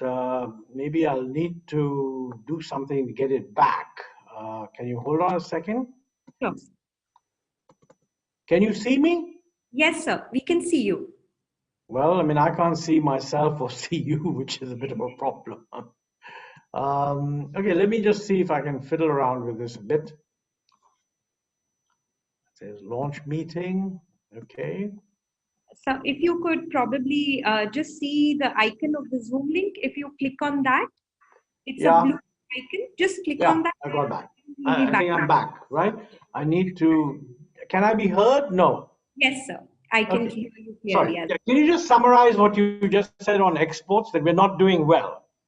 So what I was asking you was the export-oriented sector. We have lost our dominant position steadily to Bangladesh, Vietnam, and other countries over the past few decades. Although the government has introduced a slew of measures and tried to encourage private equity investment as well. What set of policy changes and implementation mechanisms are required not only for the export sector per se, but also allied sectors so that we can revive it as well as make it stand on its own two feet? Well, the short answer to that is that there are many things that we have to do on exports. But, it's absolutely true that we had at one stage hoped that as the comparative advantage in producing simpler manufacturers shifts away from China, mainly because China has become a much richer country and expecting a higher wage. So they're no longer interested in producing low quality manufacturers, cheap manufacturers. We had thought that this would naturally come to India. I mean, remember, I don't think we should feel ashamed at saying that we will step into China's shoes, because frankly, China is about 4.5 times our per capita income. And so we are way behind China in the income race. So it's quite logical that wherever China steps out, we should be stepping in. Instead of us stepping in, what has happened is that both Vietnam and Bangladesh have been able to step in more effectively. Now, I think one of the reasons for that is that I don't think Bangladesh's infrastructure is any better than India's. But many people say that the flexibility they allow on their labor laws is much greater than India does, and that the same is also true of Vietnam. I think it's also true that both those countries are much more concerned about integrating with global supply chains. And I fear that in India, there's a wrong impression that since we are a large market, we don't have to bother about exports. Let me mention in this context that I think it's very unfortunate that in the last 3 years or so, we have reversed what was a long-standing policy of lowering import duties. Now, those of you who are doing economics know that this is a classic tension point in policy. People who are competing with imports feel that if you raise import duties, the price of the import goes up. This makes the import less competitive. You can charge a higher price than you were doing earlier. The consumer bears the cost, and you manage to increase production. But that is apart from the consumer cost, which is indisputable. The fact is that this is a very anti-export measure, because the raising of duties effectively raises the cost structure across the board. If you consider a situation where the domestic producers say they can't compete because of A, B, C, D, E, F, infrastructure, etc., etc. All those constraints are also applicable for exporters. So when you raise import duties, you take care of the problem of those fellows who are competing against imports. You do nothing to help your exports. So this was why in 1991 we had decided that we are going to reduce our import duties, because high import duties are anti-exports. And frankly, I think that was one of the great successes of that particular set of reforms, because the Narasimha Rao government, which started it with Dr. Manmohan Singh as the finance minister, was succeeded by the United Front government, which had two different prime ministers, Devagowda and Inder Gujral. And that government included the Communist Party of India as one of the coalition partners. But nevertheless, that government continued the policy of lowering import duties, recognizing that this is the right thing to do. They were succeeded by the Vajpayee NDA, and that government endorsed those policies. I mean, Yashwant Sinha said in Parliament that I am going to bring the import duties should be brought in line with East Asia, and that's what we should do. The UPA government also continued this, though I personally feel in retrospect we should have done more. But we did it. I mean, the average duty rates did go down, but I think they didn't go down as fast as they should have. Because certainly by the end of the UPA, we should have been able to achieve the objective of bringing duties to East Asian levels. in a way, the reason why that went off the radar was that growth was so good. I mean, during the 2000 period, at one point until the global financial crisis, the growth rate in India was 8.3%. So, when growth is doing well, I mean, all the fellows who are pushing for certain policy changes are also told, look, cool it, what's the problem, we're doing so well, etc.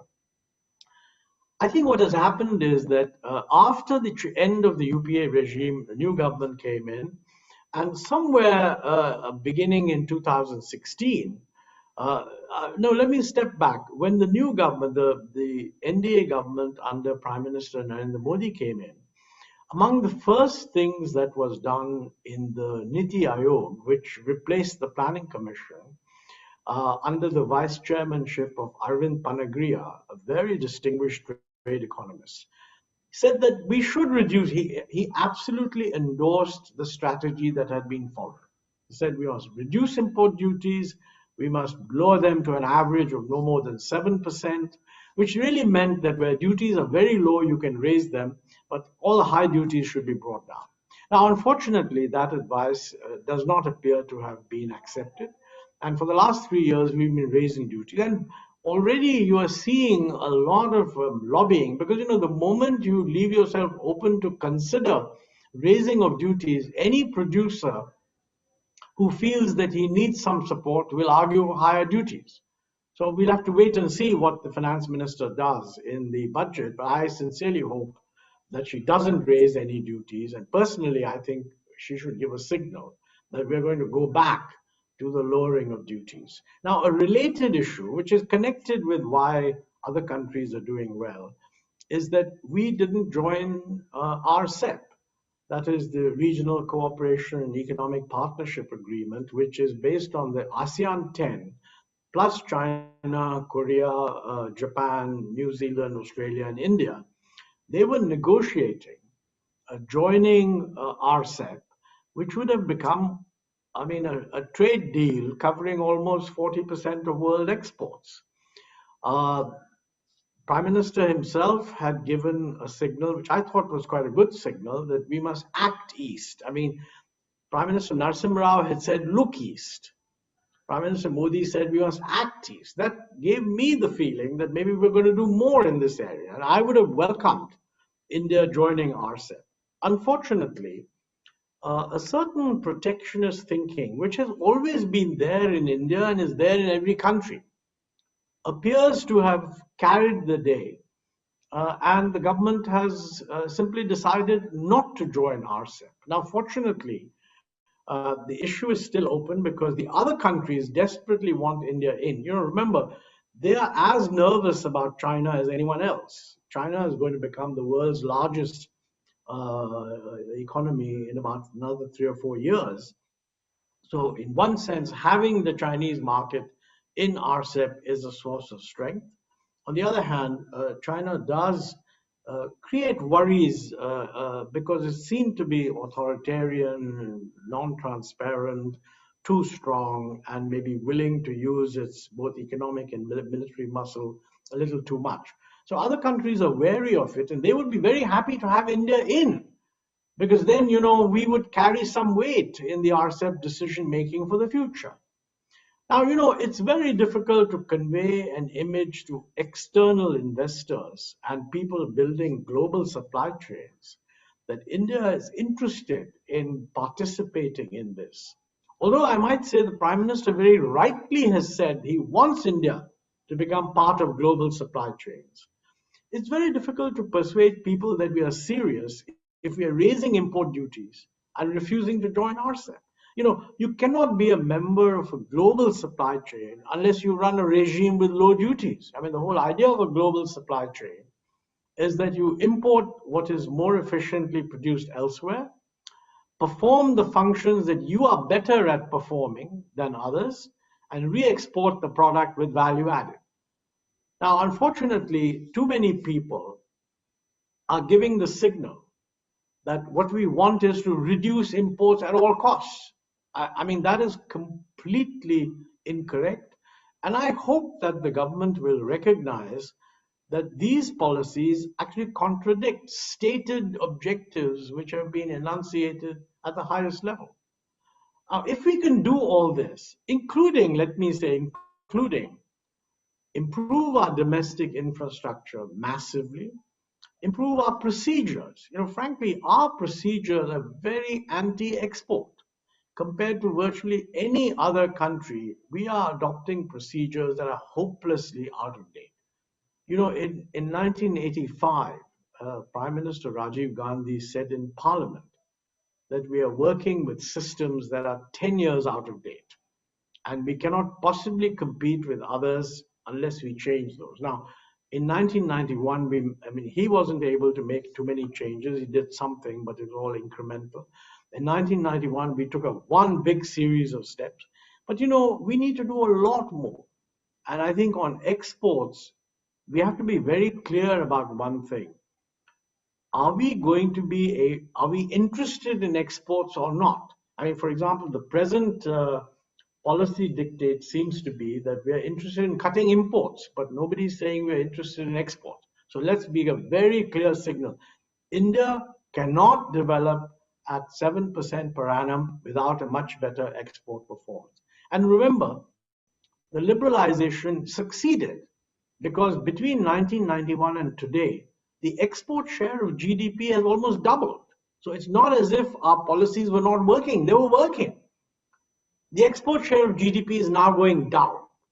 Now, I think we should address the question that maybe this closing off of the economy is beginning to show negative effects. So we need to do that. We need to massively improve our procedures for exporters. I think we need to show the signal that we are interested in integrating with the world by lowering customs duties. And I personally think we should join RCEP. Remember, historically, we have been suspicious of regional trading agreements because we've said that everything should be done multilaterally. But let's face it, the world has changed. The world does not seem to be nearly as committed to revival of multilateral trading rules as it seems to be to revival of regional trading blocs. The US and North America will be one trading bloc, Europe will be another trading bloc, and East Asia is the other trading bloc. Now, does anyone think that India is going to be outside all of these trading blocs? Do we think it's easier for us to join the US free trade arrangement, which has many sort of human rights related kind of obligations, labor obligations, environment obligations, etc.? I'm in favor of devoting a strategy which says, look, the world's going to be now consisting of 3 trading blocs. What is our option? Option 1, we go it alone. Option 2, we join one of these. Option 3, we join more than one of these. And let us have an intelligent discussion of these options. Now, I would respect the end result. If somebody actually says that why should we be dictated by other people? We want full autonomy. Let the 3 trading blocs exist. We should be stand aside and work on our own. Okay, I would then just say, let's do that for 5 years and see what the result is. But my own view would be that we cannot keep pretending that we will revive world trade. Remember, our share in world trade is only 2%. So why would anyone be looking at India's views on world trade? Because we're not a very important participant. But we should be saying that let's join the bloc where we are the most logical member, where the majority of the countries actually want us in. That is RCEP. And let me say that in future, it's quite possible that RCEP will tighten up its own kind of rules in order to move towards the kind of things which, let's say, the new American administration might want. It's important for us to be inside this group so that we'll be part of the discussion than sitting outside. And I've now ranged over a lot of things which look very different from the answer to why is Bangladesh doing better than us. But, I think we need holistic approaches to problems. I don't think we can list a whole series of problems and just have a whole lot of little solutions. Many of these problems reflect holistic shortfalls and they need a holistic solution. Sorry for taking so long, but I really felt I needed to say all that. Not at all a problem. Absolutely. We need a holistic and comprehensive plan to address it, what I also believe. We already have a few questions lined up from the audience. Probably one is rightly related to what you were just talking about. This is by Mr. Piyush Saukare.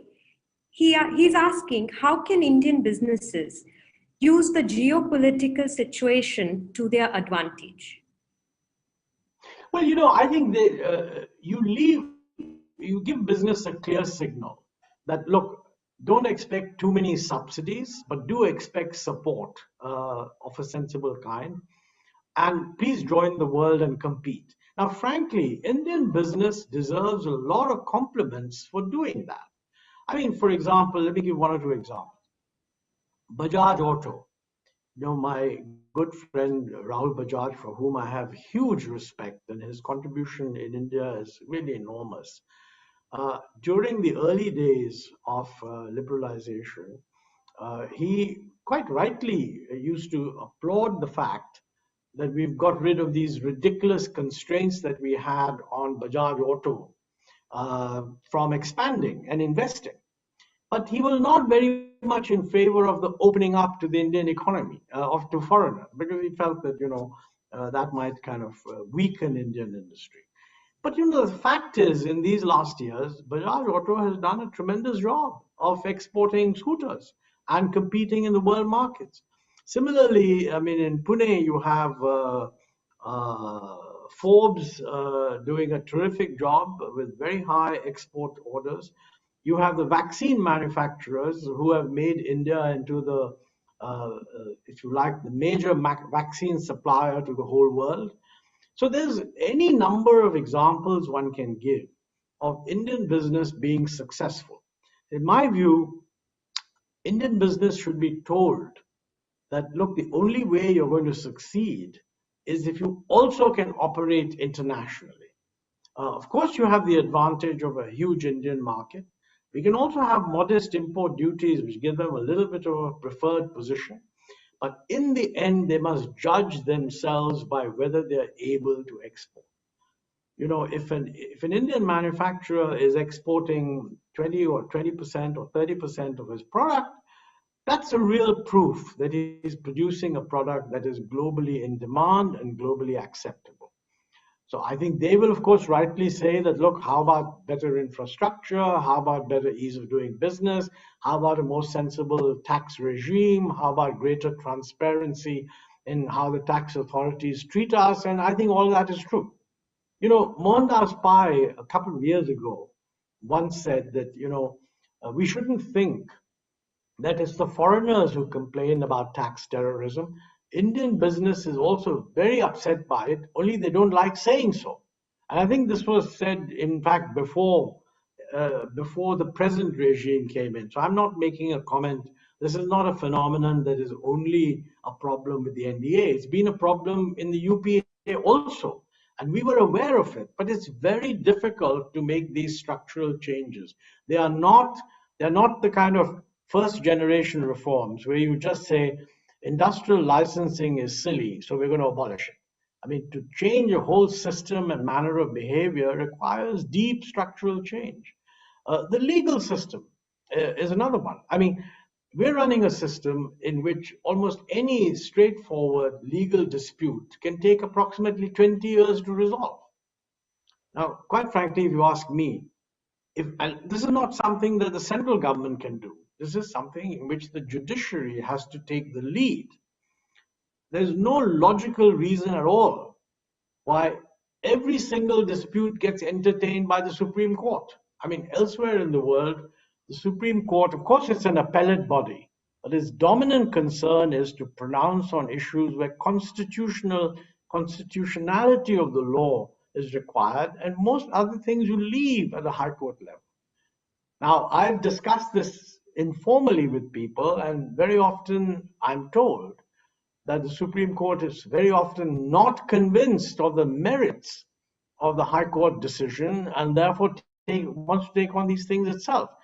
But the end result of that is that we take 10 to 20 years to resolve disputes. Now, elsewhere in the world, that doesn't happen. It used to happen, but it doesn't happen now, and we need to show progress. So I think these are the kinds of things that we have to do. So another interesting question that has come up is, if we are no more planning economy, or we are no more doing a planned economy, what is the role or raison d'etre of Niti Aayog now? Well, when you say, I must tell you this, there's a lot of infructuous discussion on are we a planning economy or not. All economies plan. I mean, if you go and talk to the defense people, they're planning a defense strategy. Nobody that I'm aware of, and certainly not in the United States, says, oh, we don't have to plan anything, we just let the market do everything. That's not true. They all have national strategy. Whether you call it planning is a different matter. And let me tell you a story, which I think is in my book, Backstage. I was member of the Planning Commission after I was moved out of the Finance Ministry, a very welcome move after having been there for 7 years. So for a couple of years under the Vajpayee government, I was a member of the Planning Commission. And then I was offered this assignment to head the new independent evaluation office of the IMF. And I asked the government, and they said, look, they're making you a very good offer, and like to have an Indian do that job, so you should take it. So I said, fine. And then I went to call on Prime Minister Vajpayee, sort of a farewell call. And at that point, I said to Prime Minister Vajpayee that, sir, I just want to make one suggestion. That, the word planning commission has a very old-fashioned feel to it, because it sort of sounds like what the Soviet Union used to do. That's not what the Planning Commission did. The Planning Commission was a body that allocated funds. It was a body that tried to make recommendations on policy and all sensible things which somewhere or the government have to be done. I said, look, why don't you just change the name and call it, even the Chinese have stopped calling it the Planning Commission. So why don't we call it the National Commission for Restructuring and Reform? And he thought about it and he said, अरे भाई, जो करना है आपने, आप करिए. अब नाम बदल देंगे तो ऐसे ही left नाराज हो जाएगी. So he didn't really want to annoy the left. We were not doing what is called planning. Now the question is Niti Aayog. I don't know what they do, so I don't want to pronounce on it. But roughly what the Planning Commission did, one is that it did the allocation of the government's capital expenditure. Because what happens is you leave it to each ministry. Each ministry announces a 10-year program of expenditure. The Finance Ministry only does a 1-year budget. So you are entirely free to announce that in the next 10 years, we're going to do this. And of course, in the next year's budget, we'll just get 1,000 crores. So I think that discipline, that you put together people's demands and look at it over the next 5 years, this is essential. I don't know who's doing it. I mean, today, I don't think Niti Aayog is involved in that at all, but maybe it's being done in the Finance Ministry or in the Prime Minister's office. So it's not a question of where it's located. I just don't know who's doing that. That's point number one. Point number two is to put policies forward where you need systemic change. And I think the Niti Aayog is doing some of that. I mean, for example, the report produced by Arvind Panagriya, which I mentioned earlier, which talked about trade policy, was clearly a document that sort of said, look, this is the right thing to do. That was not done. Now, I don't think Niti Aayog has produced a comparable national document. I don't know, for example, whether they think that what is being done in terms of rising import duties is a good idea or not. So I do think we need somewhere in government a forum where policy options are considered and not just articulation of policies and supporting them. And that is also a role. When you've articulated a policy, somebody must support it. But I think you need a critical evaluation of options. Every objective, most of the objectives we have are good. I mean, we want to double farmers' income. We want to reach $5 trillion of economy. We want to provide education for our children. We want to provide universal health and all of that. But the question is, what are the policies that are needed to achieve those objectives? And some of that relates to government programs, spending money. And how do you do that? Is some way of running the program better than another way? Should it be centralized or left to the state governments? These are things that are options which I don't know if Niti Aayog is doing it, but if they're not doing it, somebody should do it. It doesn't have to be Niti Aayog. Maybe you can have a separate unit in the Prime Minister's office or the Finance Minister. But since I don't know exactly how it's being done, I don't want to comment. But those functions are very important. Okay, so we have many more questions, but due to a slight paucity of time, we are overshooting it. I'll take up the last one. The question is being asked by Mr. Mohit. You talked about the lower income strata, youth having the power to change the fortunes of the family by riding the growth opportunities available today. How will this play out for the youth who have already experienced fortune growing up in middle and upper middle income group families? What would you advise these young men or women?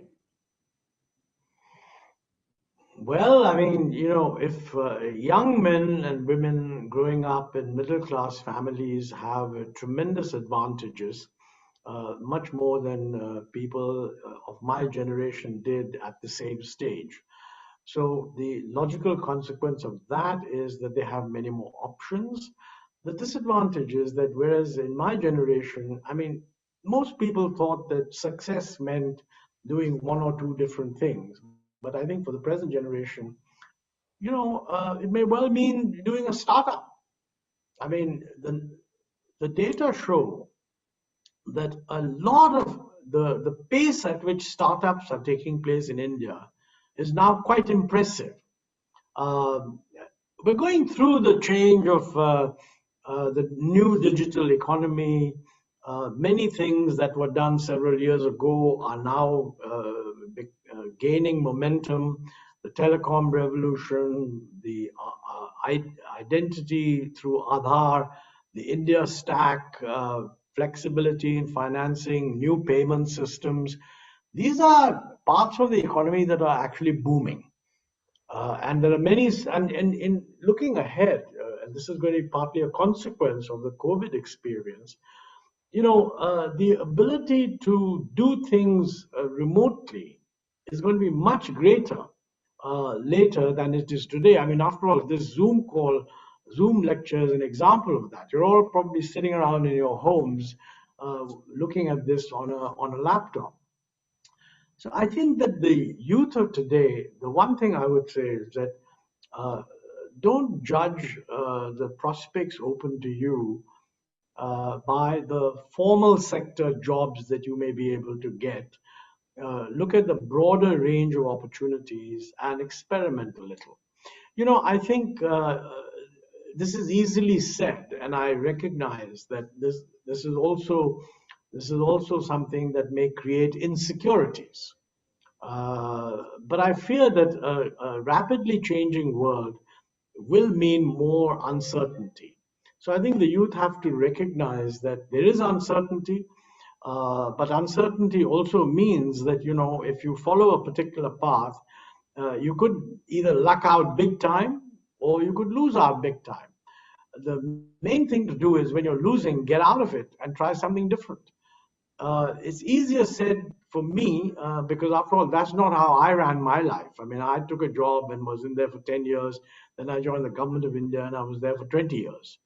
But that's not going to be the way of the future. That's going to be totally different. So frankly, people my age probably don't even know the different opportunities that exist. So look at those opportunities and try your luck. That's all I can say. Thank you very much, sir. You have actually addressed each and every question elaborately and in a stepwise manner. With this, we come to an end to this wonderful and insightful conversation. about the possible path of economic recovery for our nation, the various steps that could be taken, and what path we need to embark upon going forward, especially in the coming months and a few years. It's always been a pleasure to listen to your pearls of wisdom.